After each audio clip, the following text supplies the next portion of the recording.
When Benjamin Franklin exited the Constitutional Convention, he was asked by a woman, "Sir, what have you given us?" His immediate response was, "A republic, ma'am, if you can keep it." Yet most Americans today have been persuaded that our nation's governmental system is a democracy and not a republic. The difference between these two is essential in understanding Americanism and the American system. Before we discuss political systems, however, it's helpful to address the confusion that has been spread about the political spectrum. Many have been led to believe that the political spectrum places groups such as communists on the far left, fascists or dictators on the far right, and political moderates or centrists in the middle. However, a more accurate political spectrum will show government having zero power on the far right to having 100% power on the far left. At the extreme right, there is no government. The extreme left features total government under such labels as communism, socialism, Nazism, fascism, princes, potentates, dictators, kings, any form of total government. Those who claim that Nazis and fascists are right-wing never define their terms. This amounts to spreading confusion.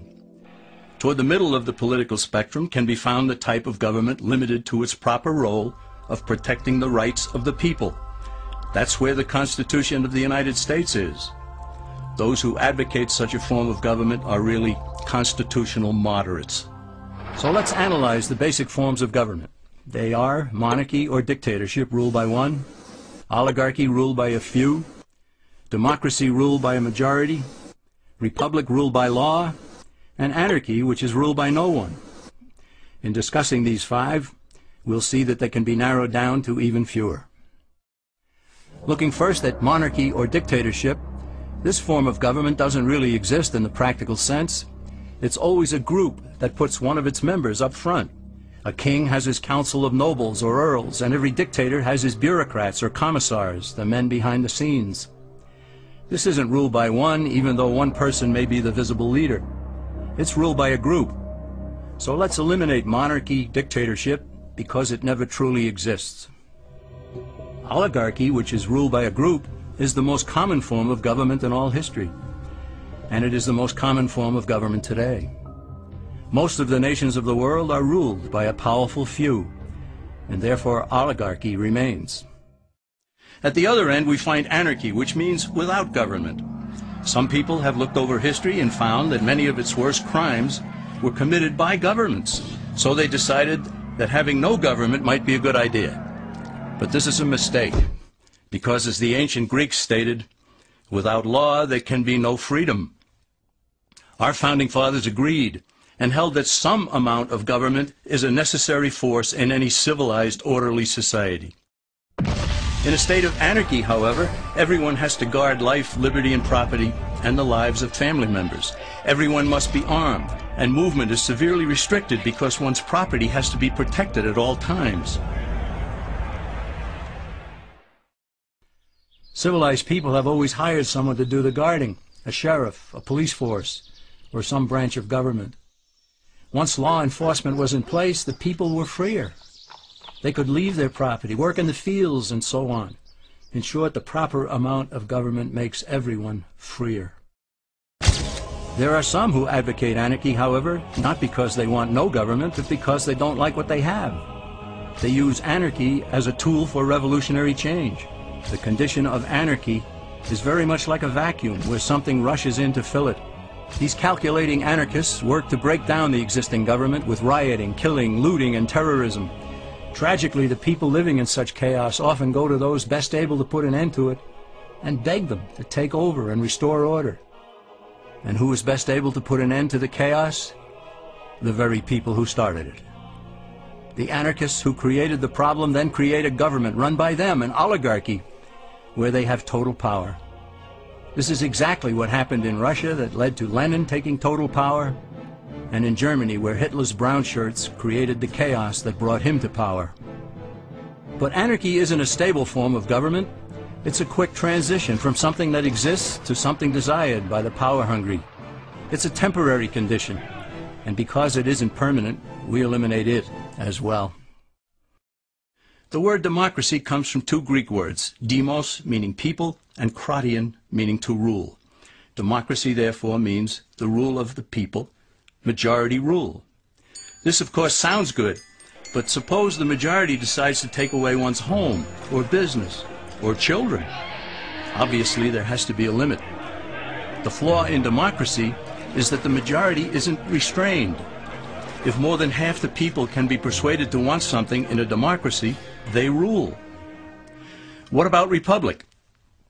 Well, that comes from the Latin, res meaning thing, and publica meaning public. It means the public thing, the law. A true republic is one where the government is limited by law, leaving the people alone. America's founders had a clean slate to write on. They could have set up an oligarchy. In fact, there were some who wanted George Washington to be their king. But the founding fathers knew history, and they chose to give us the rule of law in a republic, not the rule of a majority in a democracy. Why? Let's demonstrate the difference in the setting of the Old West. Consider a lynch mob in a democracy. 35 horseback riders chase one lone gunman. They catch him, and they vote 35-1 to hang him. Democracy has triumphed, and there's one less gunman to contend with. Now consider the same scenario in a republic. The 35 horseback riders catch the gunman and vote 35-1 to hang him, but the sheriff arrives, and he says, "You can't kill him. He's got his right to a fair trial." So they take the gunman back to town. A jury of his peers is selected, and they hear the evidence and the defense, and they decide if he shall hang. Does the jury even decide by majority rule? No, it has to be unanimous or he goes free. The rights of the gunman aren't subject to majority rule but to the law. This is the essence of a republic. Many Americans would be surprised to learn that the word democracy does not appear in the Declaration of Independence or the U.S. Constitution, nor does it appear in any of the constitutions of the 50 states. The founders did everything they could to keep us from having a democracy. James Madison, rightly known as the father of the Constitution, wrote in essay number 10 of the Federalist Papers, "Democracies have ever been spectacles of turbulence and contention, have ever been found incompatible with personal security or the rights of property, and have in general been as short in their lives as they have been violent in their deaths." Alexander Hamilton agreed, and he stated, "We are a republican government. Real liberty is never found in despotism or in the extremes of democracy." Samuel Adams, a signer of the Declaration of Independence, stated, "Democracy never lasts long. It soon wastes, exhausts, and murders itself." The founders had good reason to look upon democracy with contempt, because they knew that the democracies in the early Greek city-states produced some of the wildest excesses of government imaginable. In every case, they ended up with mob rule, then anarchy, and finally tyranny under an oligarchy.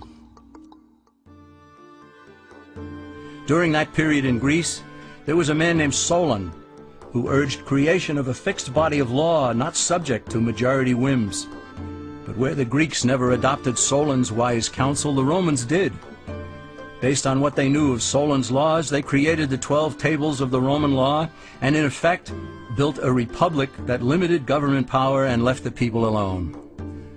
Since government was limited, the people were free to produce, with the understanding that they could keep the fruits of their labor.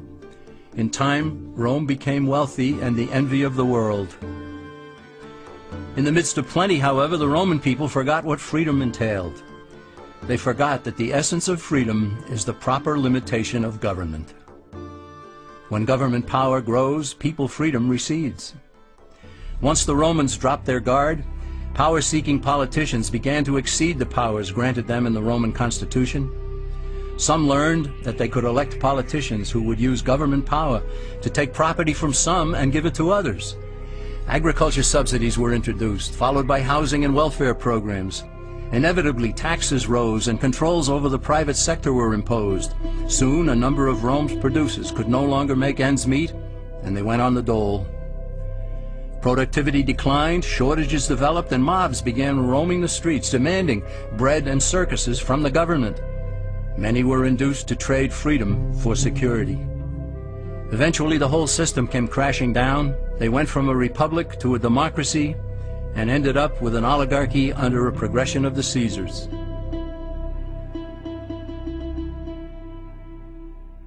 Thus, democracy itself is not a stable form of government.